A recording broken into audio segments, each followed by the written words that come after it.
Hello, hello. Happy Friday. Happy Friday, everybody. Yo, Merritt, Low Tunings has a nice ring to it. Thanks, bro. Kai, hey, yo, what's up, dude? Haziel, heard something about Low Tunings. Kenny, oh, hey, look, I had the volume on my laptop on. That's not annoying at all. Let me turn that down. Kenny, yo, what's up, boys? Can we start with just how awesome of a day it is? It's beautiful, and Seosin dropped a new teaser today. What? That's right. Yeah, good shout. The weather up here does not suck today, which is, you know, a first in a little while. It's not bad. And yeah, the new Seosin teaser's bomb. They've been posting quite a few things lately, which is super sick. 4 more days until that video drops. Yeah, 4 more days. And it is very saucy. It is saucy. Saucy in Seosin. Seosin, saucy. No, seriously, we're so stoked for Bo and for Seosin. Yes. Everyone, I mean, not just Bo, everyone in the band. And it's been a long time coming. They've been working really hard on it. Yeah. You know, they tapped us for all the riff writing, so if it sucks, blame us. No, just kidding. Specifically Jake. Yes, no, absolutely not. But yeah, no, it's super sick. And I think it will, you know, after seeing them over the last couple of years and sort of just talking to Bo casually, it's very cool. So be stoked about it because we certainly are. Yeah, the new album's gonna rip. Yeah, so freaking here for it. But good shout, Ken. The other John Brown, what's up, John? Says that white seraph. Yeah. Yes. No, this is my personal 7-string. And yeah, it is ripping. This is one of my all-time favorite finishes that we've ever done. It was one that we did only for this USA Seraph run. Yeah. We did it in 6 and 7 strings. I don't know how well it's going to come across in the lighting of the live stream, but the finish is jewel white. You can Google it. Some photos will come up. It's almost like a Cadillac white or like a Mary Kay white. It's like a slightly off white that's got like pink in it. And then you've got this beautiful holographic metallic in it that just really sets it off. And it goes from like a nice cream metallic all the way to like an almost pink metallic in certain lights. Very cool. It's also got my favorite set of humbuckers we make in them, the fission buckers, yes. Which, you know, is just, as some might say, the cream of the crop. So super sick. Kenny says Joe rocking a sweet dad stash today. Nice. Yeah. I am a dad. He is a dad, and he does have facial hair. Yeah. It is good stuff. Thanks, Kenny. I encourage him. Dylan says, what's up? What's up? What up? There we go. Haziel, guns are still out though, yeah. Jake. Yeah. I can't read any of these comments. Yeah, you so like that? No, I on Jake. This is so in I don't want to say in memoriam because they're still very much alive. In solidarity with our Australian, our Aussie counterparts who sent me this as a gift. And I've been itching to wear it for a live stream, and today the weather was nice enough, so it felt like the day. So yeah, I'm not going to impress anyone with any displays of physical anything, but it is fun and it's cool. It's nice. I'm not sweating as much, which is nice. Sun's out, guns out. Sun's out, guns out, baby. Let's do it. 4 more days. Yeah, good shout. Saucasin. Saucasayasin. Saucepan. .boberchell.com. That's right. We get a kickback on that. Don't click on that. It might be something horrible. I have no idea. So anyway, happy Friday today. Yes. Friday live stream. Mr. Joe Balaguer, the one and only, has joined me. He has been Jacob Trowbridge, the one and only as well. That's me. I've yet to meet. .org. That's true. I've yet to meet someone else who shares my name, or my sense of adventure. But Joe's back. Yay! In the saddle again. So that's fun. And we have a bunch of cool stuff to talk about today. All of which is to do with low tunings. So we're both playing guitars which we'll talk about in a second, that are set up in the same tuning, but with very different approaches. This is probably the number one question we get, which is, I want to tune my guitar to blah, and it's something super low, and they want to make sure that whatever they choose will enable them to do those things. So we're going to talk about that today. Yes. Kenny says, does Joe have that shirt? I feel like that would be the ultimate dad attire. No, Joe does not have this shirt because you have to earn it. He hasn't earned it yet. That is a Trowbridge special over there. No, this is it's just because I'm an absolute whore for Aussie culture, and hanging out with our Aussie compatriots is like, you should give them a brief like quick history of where that shirt comes from. Okay. So in Western Australia, there's this guy, Tony Galati. He, in a time when groceries were super expensive and things were kind of tough, he started selling potatoes for super cheap. The guy's a farmer. Started selling super cheap potatoes, called it the Spud Shed. Ends up, so right, there's the Spud Shed. The Spud Shed becomes super popular. Tony Galati, owner of the Spud Shed, becomes the Spud King. That's right. He has since then expanded into like full grocery stores, and it's like a West Coast Australia thing. I fell in love with this entire idea, and it's just spiraled from there. And All hail the Spud King. all hail the Spud King, man. I just, you know, he'll probably see this and sponsor us. I don't know, man. Not a sponsor though. I'm sorry, but Just- also Tony Galati sounds Galati, like man. he should be. TG where? Tony Yeah, Galati. sounds like he should be from Red Bank, New Jersey. Yeah. Instead of Western No, Australia. he sounds like the most Tony Galati. Italian guy you ever met in the world. Yeah. You see him, he's got like just the features of a god. He's got super big bushy eyebrows, and he wears like his undershirt under his work shirt. The reason they make this shirt is because this is the only shirt he wears, like a Dickies like button down style thing. Well, there you go. Yeah. So anyway, TG and the Spud Shed and the Spud King, whom I worship as my one and only true God. So there we go. Anyway, damn, let's get down to the brown note. Oh, yo, what's up, dude? We got Brian in too. Sorry. Oh my God, I'm sorry. Brian, thanks for dropping in, dude. Brian. Baritone Goat Studios. Oh, nice. What's up, dude? We will get down to the brown note. I promise you we are going to try. Fat Dinkum, John Brown says. Yeah. Seems like a cover for something else, guys. Maybe. Kenny says, I mean, if it was, I wouldn't tell you because then I wouldn't be covering for it. That's right. How low can you go? Famously, I'm actually quite good at the limbo, but when I say famously, I mean like in the, my family, which they're like older, so maybe I'm not that good at it. I just think I am. We're going to find out today because we have these guitars, which are both set up in drop A flat. So as a sort of baseline. So the reason we didn't go all the way to some ridiculously low tuning is we're going to show you one or two ways to get to that super low tuning from a different perspective. So as I said, these guitars are both in A flat. That guitar, what's your scale length, Joe?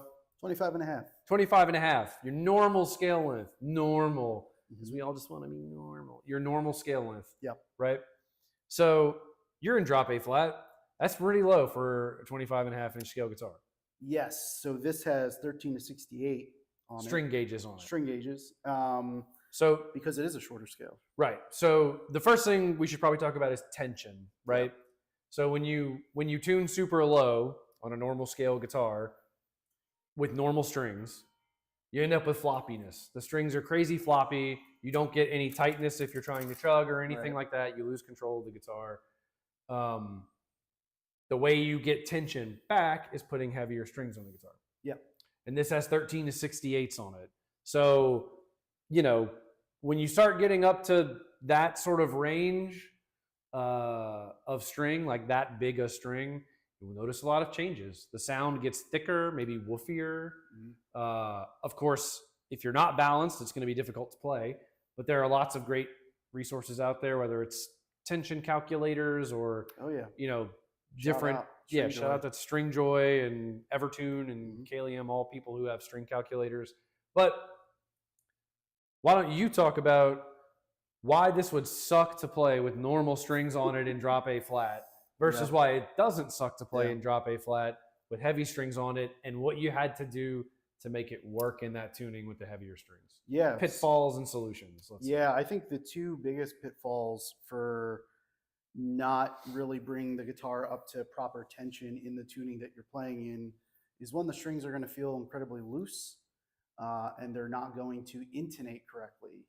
Often overlooked consequence. And those are the two main things. And obviously there are, I think, bullet points under those two things, such as it won't feel great, but also things will not play from a technical standpoint the way that they should if you don't have proper tension on the guitar, such as the neck relief and other things that you need to kind of the sum of its parts of a setup won't be able to be at the optimal range in order to get where you need to be. So a normal guitar, 25.5-inch scale in standard E tuning with 10 to 46 has around 114 to 116 pounds of tension overall.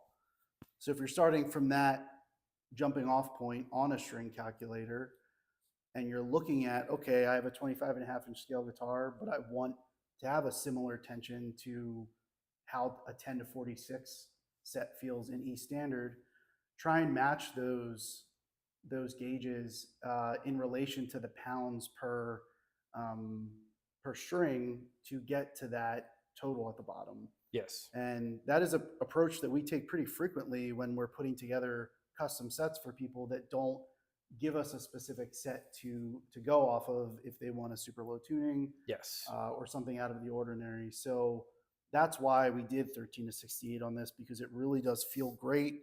And it can intonate perfectly. Obviously, the Evertune does a lot of the heavy lifting there, but we will get to that too specifically. Yeah, but intonation feels great. Those are the two main things. Like Jake said earlier, the tone definitely does change a little bit when you put thicker strings on because of the way the pickup, the magnetic field, and all that stuff, the vibrations of the strings, they all change yes. the thicker you go with gauges. So that is why this guitar, I think, really is a good combination of a brighter sounding pickup, the Hypernova, with thicker strings and a lower tuning. It's kind of a good marriage to balance those things out. Yeah. Plus alder body, maple neck and board, roasted maple neck and board. It's kind of, it's not built as like a dark guitar. Right. Yeah. I do think that there's something to be said specifically about how string gauges affect the overall sound, which is to say that as you get to a certain string gauge, which in my personal opinion, totally disclaimer, my opinion, when you get to about a 56 on the low string, things start to get thick and maybe a little woofy, maybe undesirably thick and woofy. And the heavier you go, this is a 68, you can really start pushing that stuff in a way that you will lose clarity to an extent that it feels like just changing your strings wouldn't give you that, wouldn't make such a large delta, but it does. Yeah. So I felt like that was an important thing to mention. And there are ways you can mitigate that, such as lowering your pickup height, which will give you less output, but also give you more clarity, or start with a clearer pickup, a pickup that's designed for thicker sounds or heavier tunings. A lot of times people will drop pickups that are designed for low tunings in a normally tuned guitar and think it doesn't sound very good because that pickup was designed to do a thing at a specific tuning in a specific, with specific string gauges, with specific types of tones. Like, those are things that are easy to overlook and even easier to be misrepresented on the internet. So be aware when you hear things like that, that there are, all of those things do change the way that it sounds. I'm told that we missed Kai's comment and someone's upset about it. You guys are dressed like both halves of Bill Murray. Nice. I think that's a compliment. Yeah, that's definitely a compliment. I mean, shout out, Bill Murray just released a new album yesterday. Oh, so yeah. Go check that out. Yeah. It rules. Yeah, it's actually really sick. And yeah, I feel like I'm going for like I'll take that as a compliment. Yeah, I will definitely take that as a compliment. And then we also got, can you real quick cover Vijarta then? No, we can't. But shout out to our boy John Vocal, who's the Thal King, who probably could, definitely could. Thal King, I like and he, I actually talked to him earlier. He was messing with us because this is definitely his vibe. He has a couple of select customs, all of which are like 27, 28 and a half, 30 inches, tuned to like E1, which we'll talk about tuning nomenclature in a second too, because I feel like that's worth mentioning. But anyway, I had to hit those. So probably jumping the gun on topic, but what is your favorite tone woods for lower tuning? Merritt says. So we talked a bit about That's a good question, and we will talk about it. So I mentioned it a bit briefly that this guitar is made of alder. So is this guitar. Both of these guitars are actually identical in their tone woods. That one's alder with roasted flame maple neck and board. This is alder with roasted flame maple neck and board. The pickups are different. The bridges are different. The scale lengths are different. And that one also is neck through, and this one is bolt on. But the scale length is also very important. So when you talk about ways to recover tension that you're losing because you're tuning lower and lower, if you don't want to use super heavy strings, the only other way you can do that is with a longer scale length, right? So the string goes between the bridge and the nut. That is your scale length. And as you make this longer, you stretch the string out, and that creates more tension. So for instance, Joe, we're both in A flat. Joe's playing a 25.5-inch guitar. For that guitar to feel decent, it needs 13 to 68 or something thereabouts. Yeah. Maybe a 12 to 64, but 13 to 68 really to feel good. This, I have 11 to 62 on. So I can play essentially a regular set of 11s with a heavier low string and get away with it. I'm significantly lighter in tension for strings, even though I'm in the same tuning, because my guitar is a 27-inch scale, so it's 1.5 inches longer from the nut to the bridge. That is a way to boost your tension. That's why you'll see a lot of conversations around scale length versus string gauge. Those two things are inextricably linked. They always go together. You cannot have one without the other. The scale length and string gauge and tuning are like the triumvirate of how you do all of this, right? Go up in tuning, tension goes up. Go down in tuning, tension goes down. Longer neck, tension goes up. Shorter neck, tension goes down. So it's just worth saying that's sort of the ballpark we're operating in terms of all of this stuff. Now, in terms of, Merritt asked a great question, tone woods and how they affect the general sound of the guitar, especially in lower tunings. So most people would say, and I know Joe would agree with me, but you can correct me if I'm wrong, that the standard guitar wood for modern guitars is alder. I think it's probably the most common wood used in general. It's the most common wood for basically everything except for Gibsons and Schecters. Just about every other brand, big brand, again, I'm generalizing here, don't sue me, anyone. Generally, alder is going to be the most popular choice because it offers a balance of clarity, brightness, lighter weight, while still having a mid-range presence and not just like falling off the map or doing anything too weird. It's a good baseline guitar tone. Yeah, I agree. And I think probably most recently, I would say in the last handful of years, not as popular, but we've seen an uptick in not just our guitars, people ordering ash and swamp ash bodies, but other production guitars that have come out, like the Schecter John Brown guitar and some Manez guitars and a few other brands that are kind of hyper focused in the modern guitar thing that that we're just seeing an uptick in ash and swamp ash bodied guitars because the resonant peak is higher. Yeah, it's different. And the way that it reacts, the way that it vibrates, the way that it resonates is not too dissimilar to alder, but there is like a peak in the high mids that helps when people are playing extended range guitars like 7 or 8 strings or baritone 6 strings tuned down. Yeah, I would argue that on one end of the spectrum there is mahogany and its relative variance. Things that exist on that end of the spectrum tend to be focused in the low mids, the true mids, and the low end. You get a lot more thump. You get a lot more like natural body in the tone. Getting to the middle, you're in the ash category, which as an EQ curve is a little flatter than mahogany or alder, in my opinion. It's a little on the flat side. It does have that clear peak, again, I'm just talking about EQ right now, right? So Ash is a bit flat in a good way. Like it's a good flat EQ. You're not pushing any one thing too hard. Alder, sort of the opposite of Mahogany, where instead of making a frowny face, you're making a happy face. It tends to accentuate the lows and the highs and almost has like a mid-scooped sound naturally. So with those things comes a range in clarity, right? Typically something that has more body, more low mid, more mid and low, all of that as in true mids, and lows, like Mahogany, will be darker. You will have to work harder to get a clear sound in some cases with Mahogany. It is not often a choice for super long baritones and super low tunings for that reason. Unless you're playing like Doom. Yeah, well, yeah. Stuff like that where it's, I mean, there's a reason why Dunnable uses a ton of Mahogany and Yes. Black Limba.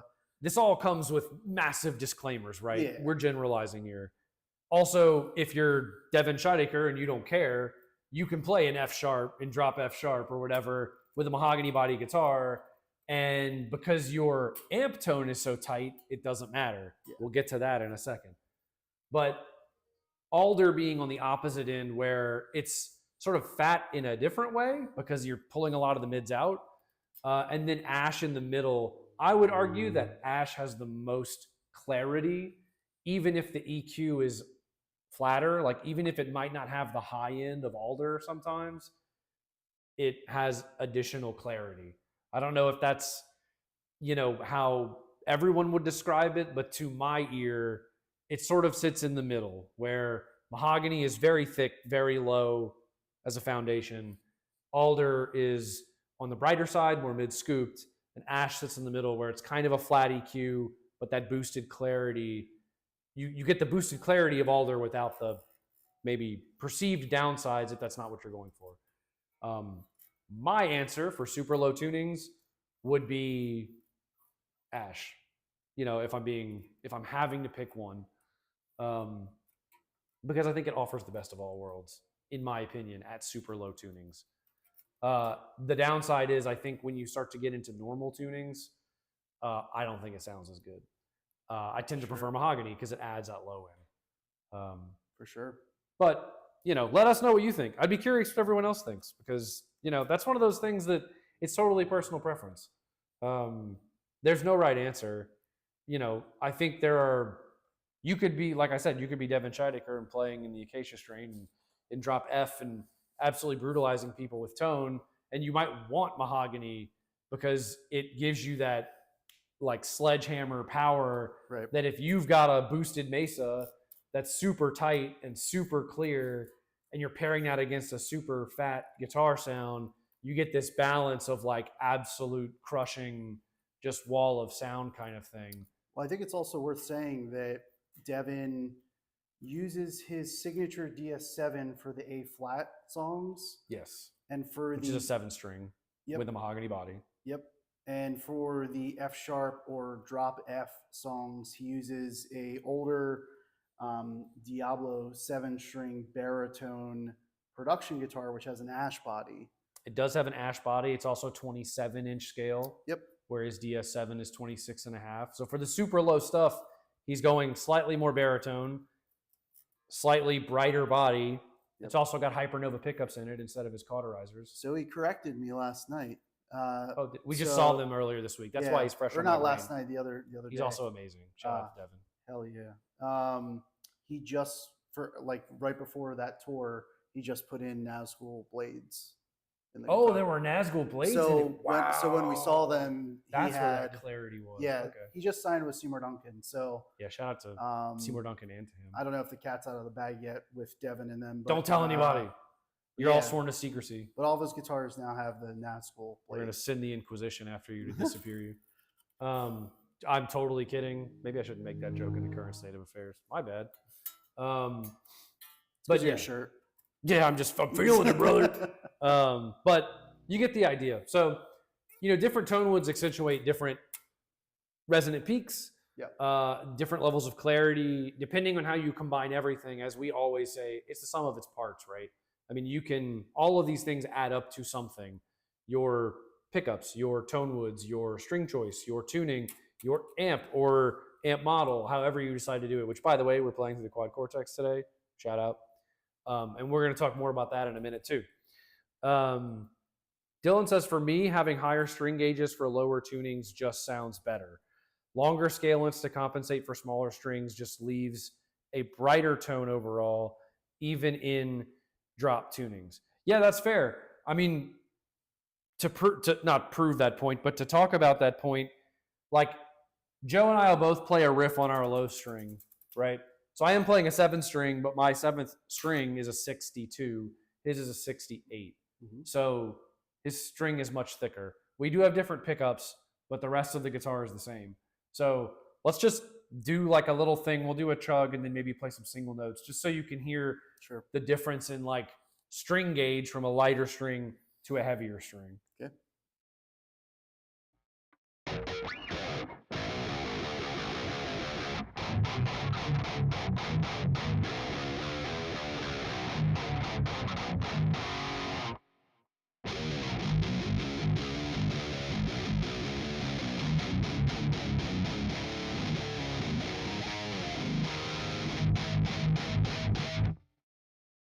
It's worth saying we're also using different amp models, but I think even then you can hear, even though that pickup is brighter than this pickup, also slightly higher output, you can hear like the woof in that sound. I don't mean that in a bad way. I mean like you can hear the air that it moves. Yeah. You get that thicker sound.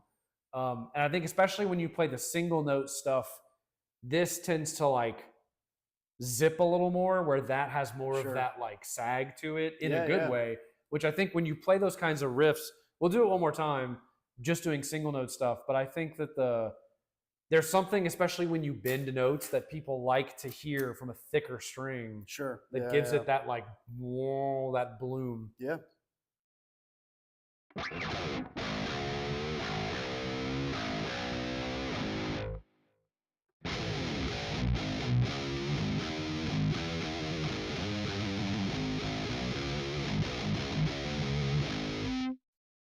Yeah. I mean, it's very clear in the room, even though we're using different amps, it is very clear how you can hear the difference in that kind of thing. It also feels very different. I mean, not just under the fingers, but like when you're playing, a thicker string naturally gives you more output. So you're gonna, because there's more metal for the magnet in the pickup to pick up. Yeah. So you're feeling that push more too, which some people like. It just kind of depends on what you're going for. No wrong answers. And but you're playing through a driftwood, right? Yes, which we're gonna get to amps in a second, because I do think that's something we should talk about. And I have some catching up to do. Mario, yo, what's up, dude? We are doing good today. I hope you're doing good too. I may have missed this, but do lower tunings get any advantage from reverse headstocks? That's a really good question. I don't have that one written down, and I'm glad you brought that up because that's a cool one. The answer is yes and no. If you have an inline headstock and it's reverse, so you end up with, instead of the tuning peg that is farthest away being for the low string, I'm gonna back up. Instead of the tuning key that is furthest away being for the highest string, it is for the lowest string. Now, that does not affect the tension of the string. The overall tension is based on the tuning. That will not change, assuming you're not changing the string gauge. It will be the same. All things are equal. However, the break angle over the nut, depending on the distance of the tuner away from the nut itself, can change. Doesn't always change. There's a reason we use angled headstocks, because it tends to keep that sort of thing more consistent.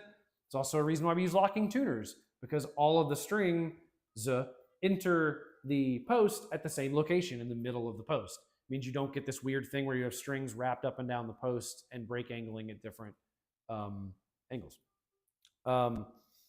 So largely no, sometimes yes. Does that sound like a fair evaluation? So I think, and this is just my opinion, but I think reverse headstocks do add a little bit of tension for the lower string, because the string it doesn't start wrapping around the post until a longer length, because it has to travel further beyond the nut. Interesting. But we're talking about like 0.012 of a pound of tension added. And it's not necessarily, I feel like it's most likely indiscernible for most people, but because so many guitars pass through our benches, I can tell immediately when there's a guitar with a reverse headstock. And I just set up a similar guitar that has the same string gauges and everything else, but it's a reverse headstock. The feel is different to me. I can't argue with the master. And like I said, your mileage may vary, and it may be specific to the type of guitar, the length of the headstock, and things like that. But I don't think it's necessarily like an argument could be made of like, why choose a reverse headstock because I want added string tension. Like I don't think you would have a leg to stand on in that argument. But I think there is some kind of, maybe it's intangible, maybe it's not, maybe it's, just my opinion. But were you hurt by a non-reverse headstock as a child? No. You just have it out for non-reverse headstocks? No, I mean it's fair, and things like that can affect tension. It's a good question, and certainly as Joe said, different headstock shapes where the tuning pegs get even further away, the likelihood of it affecting something only goes up. Yeah, that is for sure.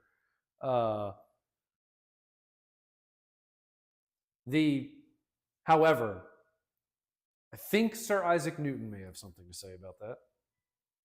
But oh, we're making jokes. For me, having higher string gauges on lower tunings just we talked about that. Sorry, Mario. Yes, bass line. Yeah, dude, we're playing so low. We're practically playing basses.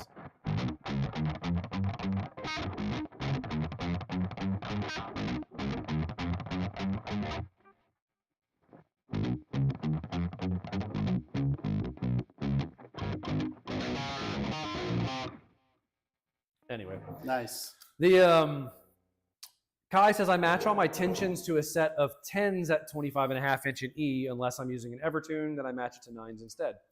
I think that's in my opinion. So what Kai is saying is that he says too thick and you lose definition and attack, too thin and you lose aggression and depth. Totally agree.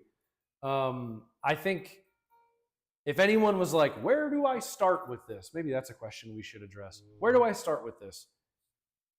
Pull up a string calculator.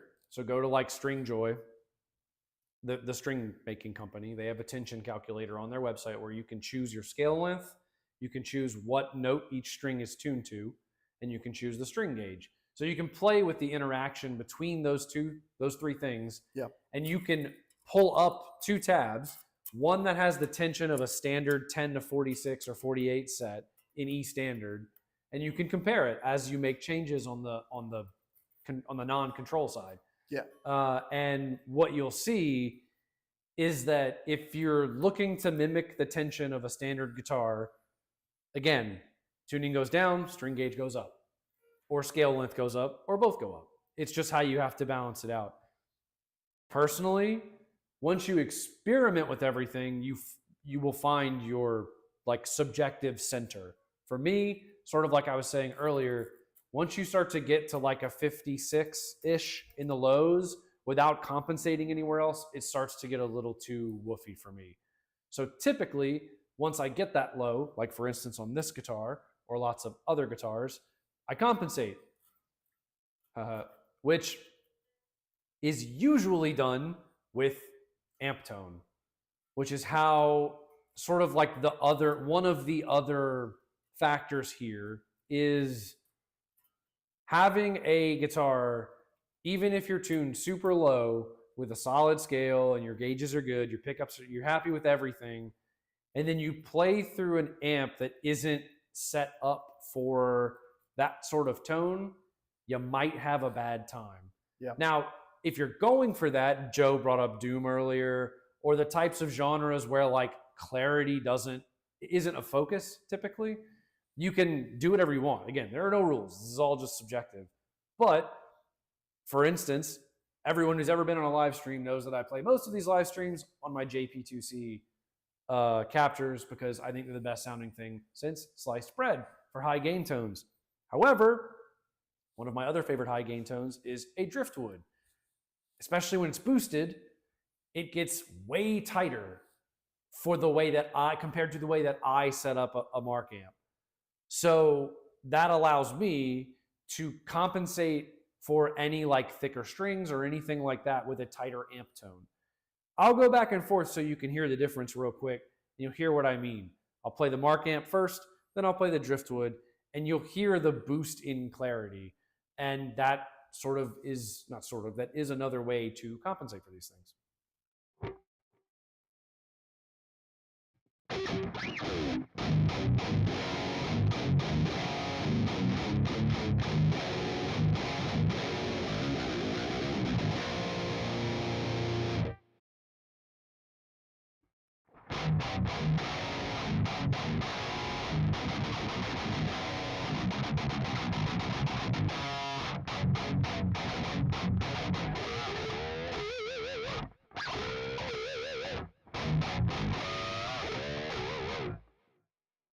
I don't know what I'm doing. Anyway, you get the idea.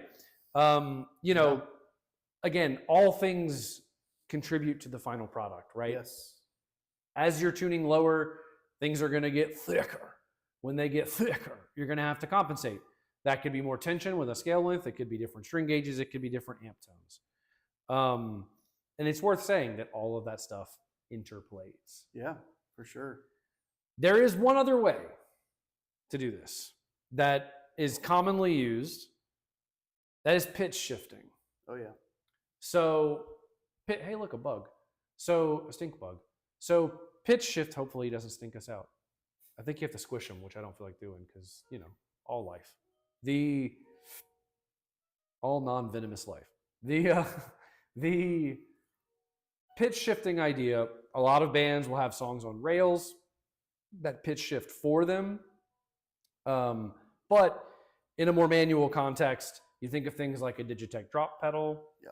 You think of things like the QC or any other modeler that can typically pitch shift for you.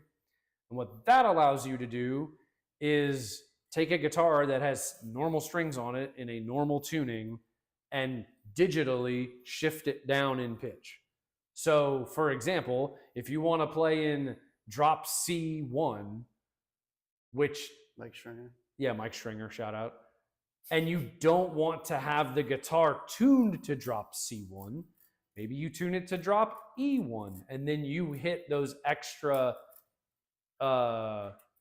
pitches down by doing it digitally. So you still get the feel of like a standard guitar, but digitally drop it. I think Joe can show you what that sounds like.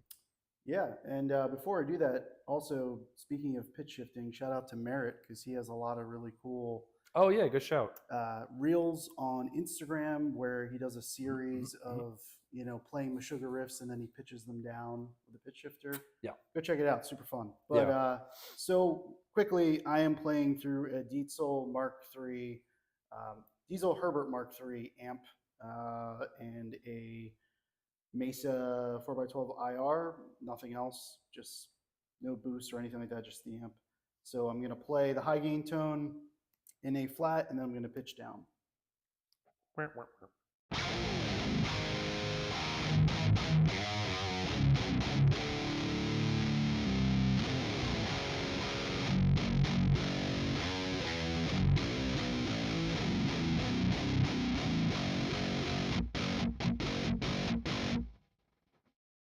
So you were able to go from A flat to G sharp. F sharp. F sharp. Yeah. A flat to not the same note, but a different note. Yes. Which is F sharp by pitching down a whole step. Yep. So for a lot of players who don't want or can't afford maybe multiple guitars, it's a great way to say like set up a guitar in drop C, but then you can drop it to B or A or even G. Mm-hmm. It's worth noting the further you get from your natural tone, typically the harder whatever you're using is going to have to work to make that happen, and you may get some funky overtones and artifacts. Some artifacts, yeah. That can happen, which is why most people try not to push it too far. Yeah. But it's worth saying. I mean, you could literally just have a guitar in E standard tune it to drop D, and then drop it to C if you wanted to play in drop C. Yeah, and honestly, the barrier to entry to pitch shift nowadays is super low because there's stuff like the Ricochet by Digitech, the Whammy, whatever the smaller one is, I can't remember what it's called, but and there's also tons of other companies that have their own pitch shifters now that you don't need a full modeler or floorboard. You can definitely, under $200, most likely get something that would do the job. Yeah, it's a cool way to do it. And it's fun, right? Like I have mine set up, I'll do it too, just for funsies. So I'll go from the regular driftwood tone in A flat, and then I'll pitch it down a whole step just like Joe did. And it sounds like this.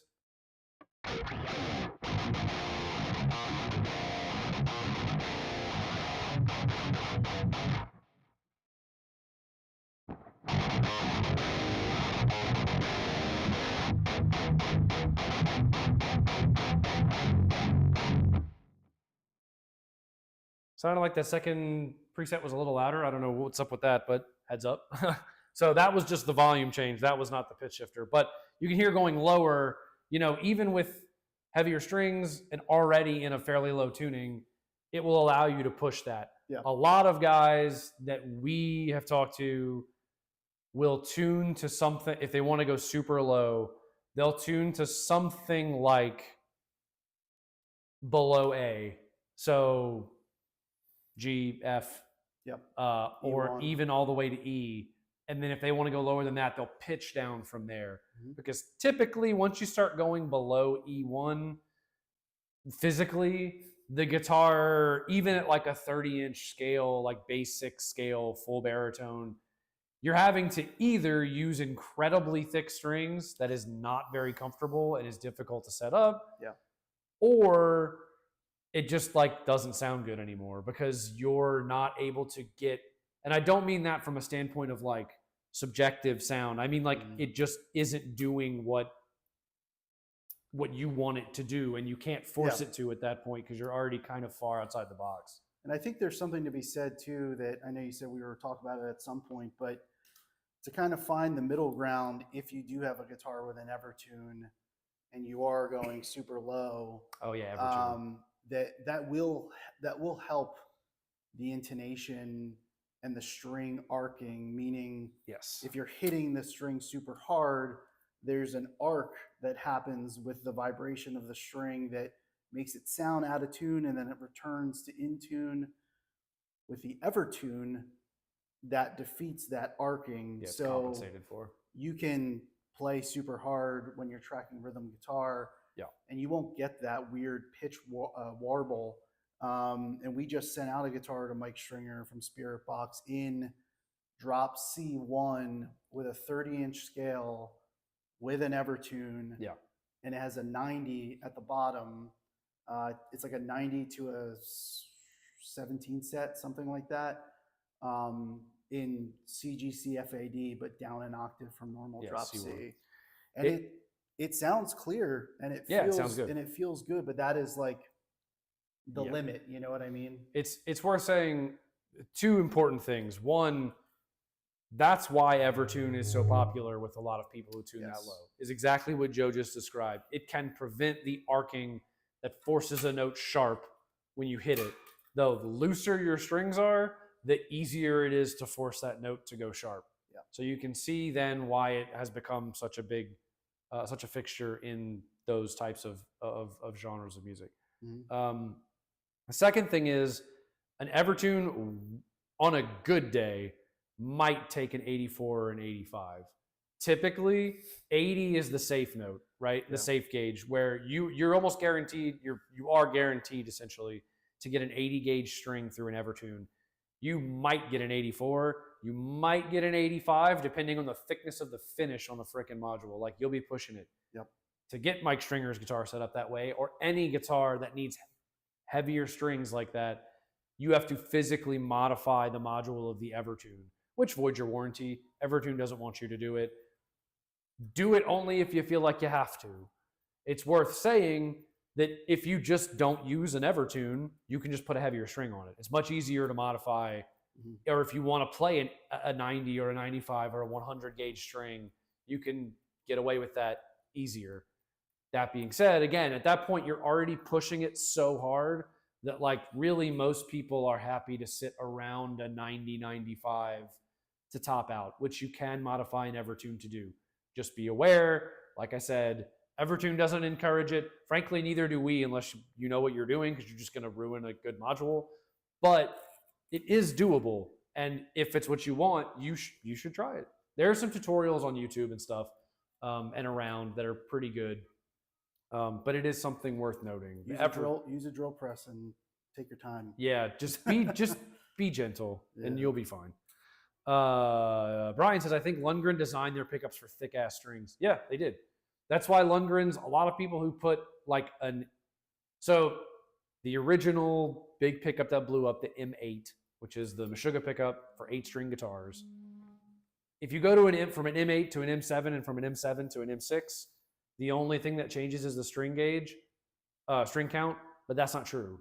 They're designed for different different string counts as you go down. Mm-hmm. So they're compensating in a way. Not all companies do that. Some companies will make a pickup for a 6-string and then just make it bigger for a 7 and bigger for an 8 without compensating the design. Yeah. And you end up with pickups that A, don't sound the same, and B, will struggle in those the further you get from like its original design intent. Yep. So that isn't necessarily a bad thing. Sometimes the unique sound is super cool. I did want to mention that though. But yes, a lot of Lundgrens are designed for thicker strings and lower tunings.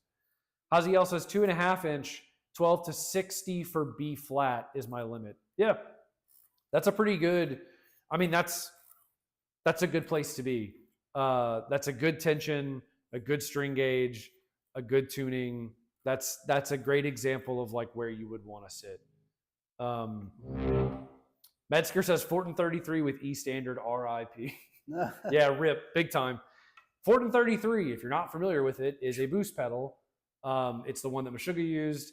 We have one somewhere, but it is like, if you're not tuned super low, if you're not using heavy strings, it is a freaking aggressive sound. Like it is so tight and so sharp that it is basically built, similar to certain pickups, for super low tunings, low tunings, larger string gauges, to clear up muddier sounds, right? If you kick that bad boy on 10, as you should have it set, when you're in E standard with a normal set of strings into a normal amp, if that's for you, sick. I'm stoked for you. I don't want to be in the room because boy, it's aggressive. You making weird sounds? No, I was just going to show what it would sound like, but I'm not going to do it. Oh, I see what you're going. I have my whammy on. And yes, Ryan also says different brands have different tension specs for their gauges. That's true. A string can be made differently and have different tensions. Yep. I would argue that string gauge, at least in my experience, is kind of the best middle of the road. But of course, it is most accurate if you're buying Stringjoy strings. Just kind of depends on what you're into, but it's a good guide either way. Let's see. Lord Brigo Sama. I mean, there are so many different amazing, crazy low tuning bands that use different woods. Meshuggah use alder. Viljardi use mahogany. Humanity's Last Breath use swamp ash. Yeah, 100%. Sleep Token and more use Lundgren M series pickups or copies of those. Yeah, it's true. There is no wrong answer, and that's why we keep saying that. I'm sure someone somewhere has made fun of us for always being like, it totally depends. It's totally subjective, because it really does. Yep. There are things that some people are not interested in doing that other people think sound amazing, and often pushing the boundaries will get you those unique sounds. Lajarda has that sound because they are willing to push that boundary. Spirit Box has that sound because they are willing to push that boundary. Not everyone's willing to do that. Not everyone likes it. Yeah. But it does give them a unique sound, and that's very cool. And if you don't like it, at the very least, you should respect it. And if you don't respect those bands, then you can kiss my toe, because you should be a more respectful person. Just the one, though. Yeah, just one toe. My other toes are too good for you. Dave says that's why multi-scale guitars are just better. Longer strings for lower notes, shorter strings for higher notes. Look inside a piano, less compromise, makes way more sense to me. A fair point. That's a cool way to look at it, the piano perspective. And I do think that in general, if you're looking at it on paper, Yep. multi-scale is the way to go. I think that the thing that turns people off to multi-scale, because it is great, multi-scale rules, what makes it difficult for some people is either the chording or the riff or the soloing. Usually it's one or the other that someone will have a hard time with. I know for me, if I play a multi-scale, like let's say a 27 to 25 and a half or something like that, the shifting in the fans this way on the chord side does not bother me at all. Totally comfortable. Not a problem. When I start doing the widdly wheeze and the fans are getting a little intense down here, it breaks my brain. Could I spend the time to get used to it? Probably. I mean, definitely. But I just, for what I do, it's not worth that extra bit of that. I would rather just have the setup. It's also that I like. It's also worth saying that you end up kind of having to do weird string gauges sometimes because not a lot of companies make dedicated multi-scale string packs. So like to get a 13 to 60, you can buy that set, or 13 to 64, whatever. You can buy that set. But if you're doing a multi-scale and you're going from 9 to 70, you might struggle to find that without having to buy like a 7-string pack and throw a string away or something weird like that. Not always the case. Depends on what you tune to and what you like, but it's worth mentioning. But yeah, multi-scales rule and are definitely a good solution to what might be a problem. Devin's a beast. Jordan, yes, Devin is a beast. Devin can play whatever the hell he wants.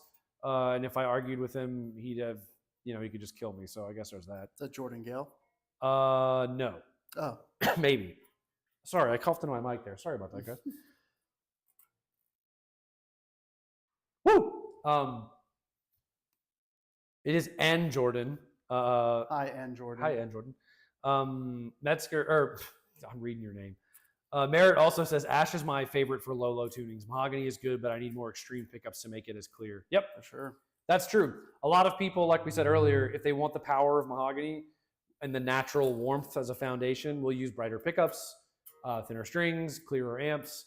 There's a way you can balance all that stuff out. The thing that we typically say about tone woods is it really is like a foundational thing. Everything else adds up on top of it. Yep. So, you can tweak other things to like make that stuff work. I know for me, like I said, up until the super low stuff, I prefer mahogany. I'd rather work a little harder with other things to like get that clarity if I want it, because Sure. that foundational thickness is something that I really like. Nick Cavanteris, guess I'm late to the gun show. You know it, baby. Thanks for showing up. The Dave says better clarity on the longer scale length. Yes, true. Brian says, I prefer a shallower break angle on my headstocks. I found that the feel of a straight headstock like a Fender is nicer in the hand for how the strings move. Yeah, I mean, it's a preference thing for sure. I think there are and this is my opinion, there's a reason, and I would say it's Joe's opinion too, because there's a reason he designed the guitars to have tilted headstocks, angled headstocks. The benefits that you get from a tilted headstock are numerous. Things like break angle and stability, to the point where I think they're worth it. I also just think it looks sick, but that's just a personal thing. But it is a fair point. John Hatcher, what up? Double drop D for life, running a 96 D'Addario NYXL on 30-inch scale, and it's perfect. Nice. Yep. That's the move. I would, for anything that low, I would definitely push a 30-inch, and I would definitely go for 95 plus on the low if it were me. That's super sick. That's a fun segue. By the way, John, sick build. Shout out. The double drop D. So nomenclature for super low tunings. This is something that I've seen debated on the forums, and it does not make me a happy boy because, of course, people are going to get pissy about that stuff. And typically, the debate is right. We'll use double drop D as an example. So drop D is you're in standard E tuning and you drop your low string a whole step. Drop D. Yep. Double drop D can mean either drop D an octave down, so drop D1, or drop D, where your guitar is actually tuned in such a way where you have octave Ds across the guitar. It's almost like a mix between D standard and drop D. All these notes. All these notes. These notes. Yeah. So there is, for the record, there is no right answer. They're colloquialisms, right? Like, that's just what people call them. They're made up. Yeah, they're totally made up by people. Now, what I will say is double drop D, in my opinion, not trying to light the internet on fire here, implies you've dropped D twice. D's notes. You've dropped D's notes twice. Because there is already a drop D. Yep. But drop D1 with certainty lets people know that you have tuned an octave down. Yes. Now, that's just my opinion. I'm not saying there's a right or wrong answer. I typically refer to drop D as regular, double drop D as the tuning, drop D1 as drop D an octave down, and then double drop D1 as double drop D an octave down. To me, that makes the most sense. That's just my caveman brain. Sure. Could be right, could be wrong. There is no right or wrong, spoiler alert, but you get the idea. But yes, it rips. Bruno, yo, nowadays I prefer inline reverse headstocks. I just love the look, but I think the question, if it adds anything to more tightness or sound, my guess is it's more of a feel thing. We both agree with you for the most part. That's very good. Ryan says pre-EQ or any modern overdrive pedal is how I typically focus my time and get a bit more clarity if needed from the boost. Yes. Speaking of clear amp tones, that's worth pointing out. Joe, how do you make an amp that doesn't sound clear sound clear? Assuming you've worked with the amp's controls naturally aspirated, let's say. How are you going to get it tighter, Joe? Normally throwing a boost in front of it as a clean boost. Yes. Meaning you're not adding any overdrive or distortion to the sound. Was made popular by metal bands of the early aughts and late 90s by using a tube screamer or a Maxon OD808. And if you're looking at the pedal from the front, furthest knob on the left goes all the way down. The level knob. Yeah. Well, sorry, the drive knob. That's why I said the knob to the left, because on different pedals, it's different things. But knob on the left goes all the way down. Knob in the middle stays at noon. Knob on the right, yes, to taste. Yes. Drive all the way down, level nearly all the way up. Pretty much. Tone to taste. Most of the time, depending on the pedal and the amp, that will clean up any looseness in the low end, tighten it up, and kind of shelve the high end to be a bit more manageable sounding. But it all is really, depending on the amp you're using and the pedal you're using. It's not kind of a fix-all Band-Aid type of thing. Yes.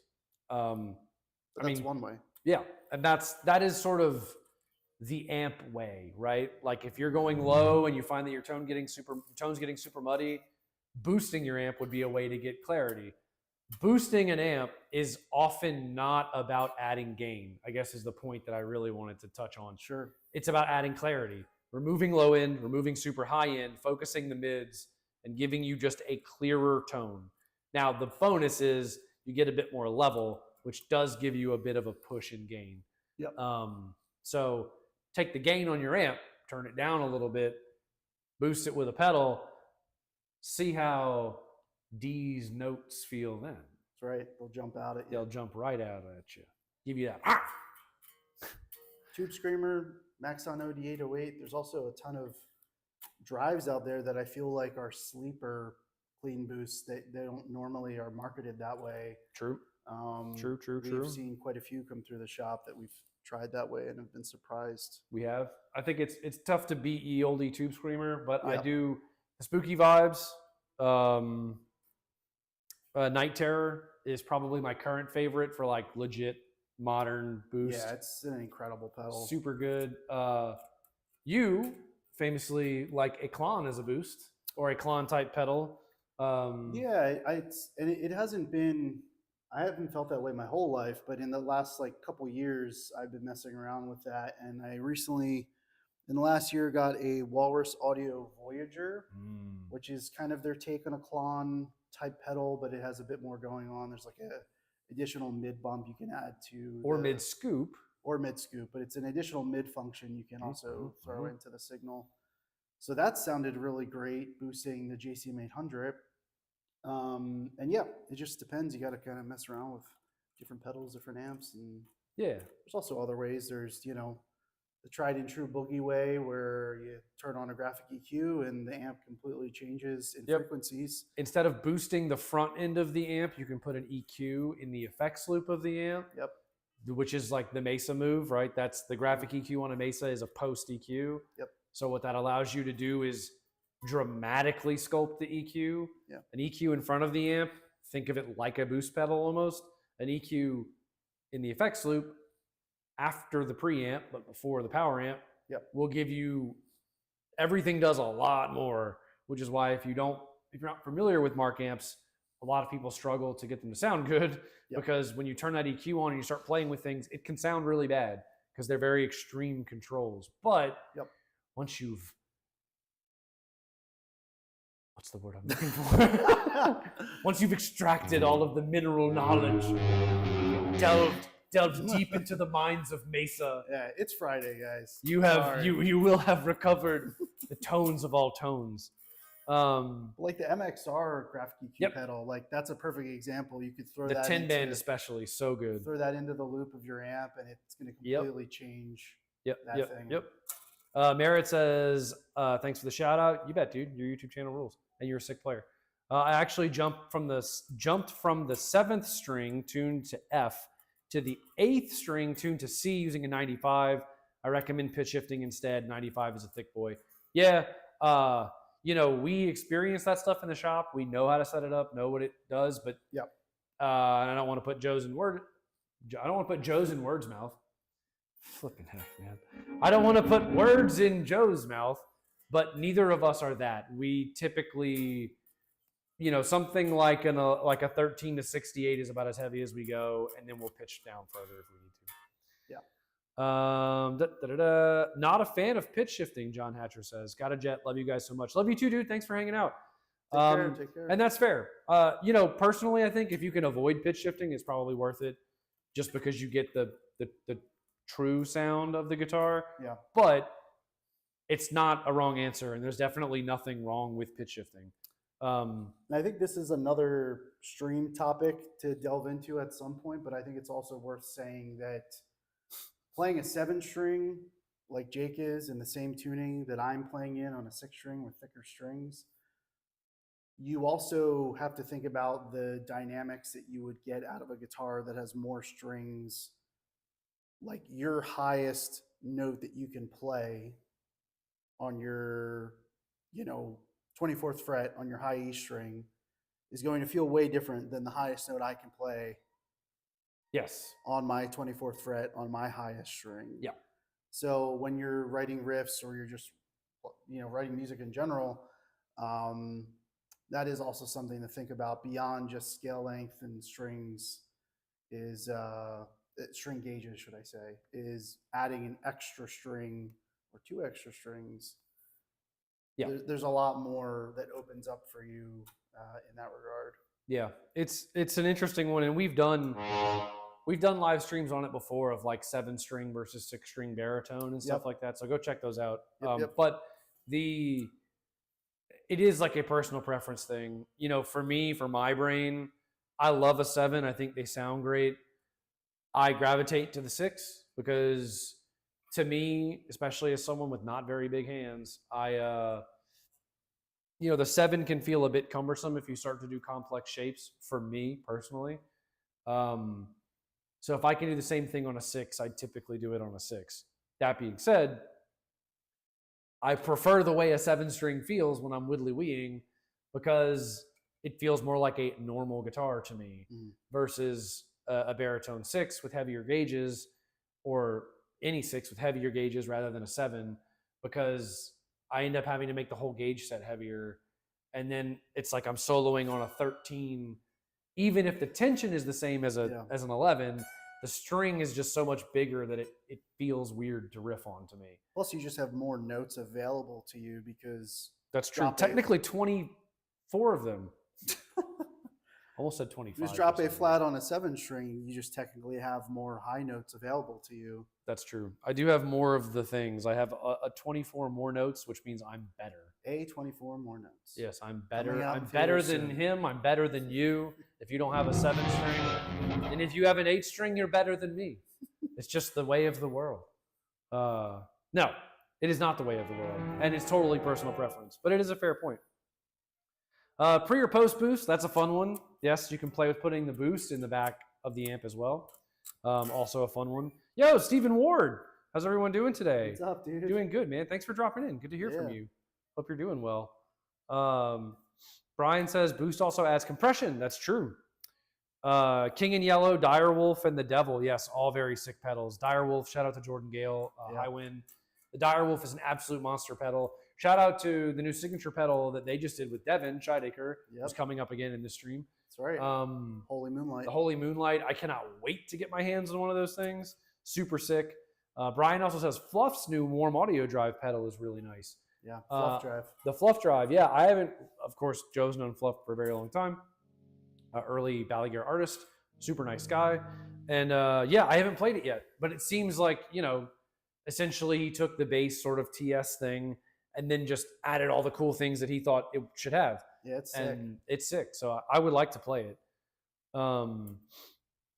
Diamond Comp EQ does this magic as well. Yeah, that's a tough one. I feel like compression. So it's interesting. The Comp EQ, when we talk about what a boost does in front, a Comp EQ does the same thing, right? You're changing the EQ, you're adding compression, which is what adding signal will do to an overdriving amp. So it's kind of like a different way to achieve the same thing, but it's more of I would argue it's more of like a studio trick, not done live very often. Sure. But is very cool. So that's a cool shout too. Damn, I'm late. What I missed? Yo, what's up, Ty? Glad you could join us. You didn't miss anything. We're talking about low guitars, making funky sounds, having a good time. That's right. It's Friday. We're all just losing our minds anyway. Get low, play slow. They gave us all free guitars. Yeah. Damn, you missed out. The one other thing that I did want to say that can tighten up your tone is gating. So this is something that, depending on how intense you want the sound to be, right, you can have like a more natural sounding noise gate. What that will do is, in its lower settings, eliminate extra noise. Most noise gates, modern noise gates that are designed to do modern things, will also add a little bit of brightness and tighten your tone. It clamps so hard on the note when you're done playing that it sounds like it just clamps the note really hard and will help tighten up your tone. A lot of people, once they get to a certain gain level, I think of Mike Stringer, someone who wants that very choppy, like very genty sound. Yeah. And with that, a strong gate will help you do that. Oh yeah. So I felt like that was worth a mention because it's a big part of that sound. I mean, that affects the Dietzel that I play. I think that the gain being higher and the gate being tighter helps get that metallic, like clank, chunk, gent, whatever you want to call it, jun. Whatever onomatopoeia, whatever onomatopoeia you want to use, it helps with that. It does in a very, very little way, in my opinion, but it still helps. Agreed. Tyler says I have a very love-hate relationship with noise gate, and Elijah says gate has to be cranked though. Yeah, true story though. We're about to talk about enigmas. Yeah, exactly. We're just bringing up all the old things.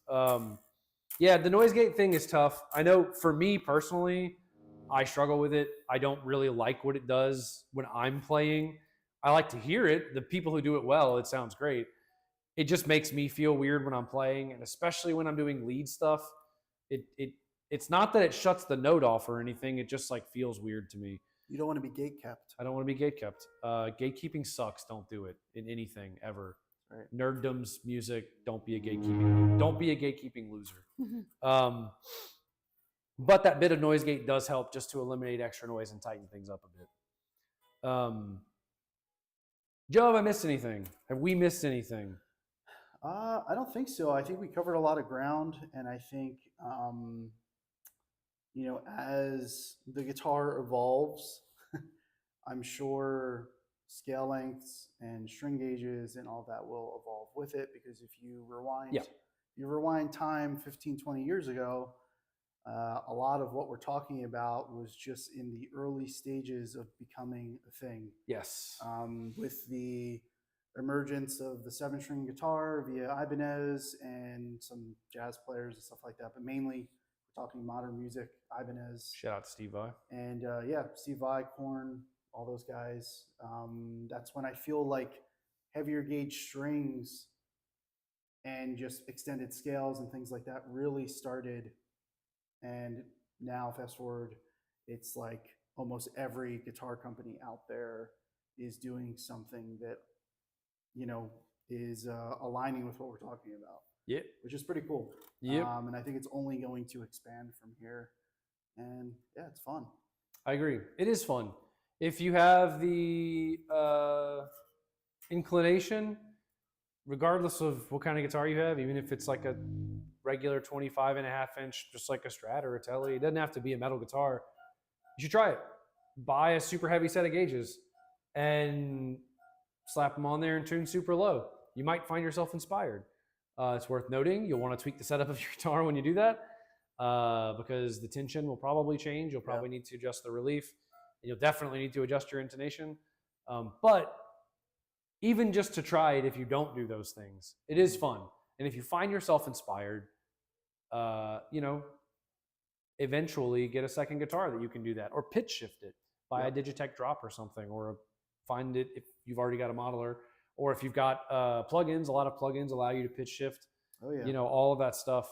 There's even a. We'll get you there. Yeah, there's even a free pitch plugin. Oh, I just learned this. That's built into Reaper, which is free. also free to evaluate for literally your entire life if you want to. It's a, you know, it's a DAW. It does make me sad. I feel like I'm still evaluating 17 years later. Yeah.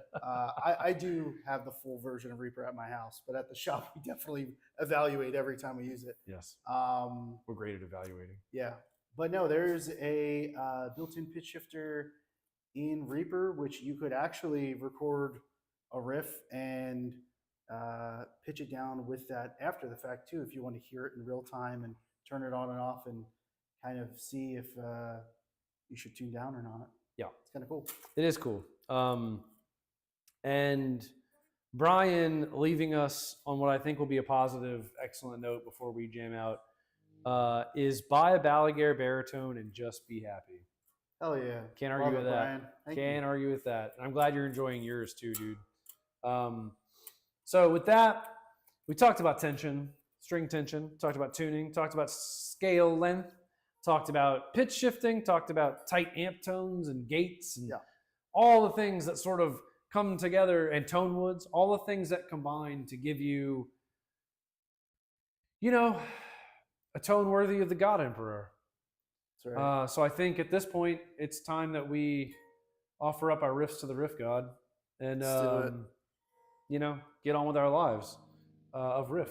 So thank you, everyone, for joining us and hanging on this Friday in April. And we'll be back in 2 weeks' time, 2:30 p.m. Eastern on our YouTube channel every other Friday. We do this here, hang. It's always a lot of fun. Yes. Sometimes it's goofier than other times. Today was a pretty solid chat about all of this stuff. So only minor goofiness. You know who you are. There's still time. And there is always still time. And hope everyone has a great weekend. And we will see everyone soon. Have a good weekend.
Bye.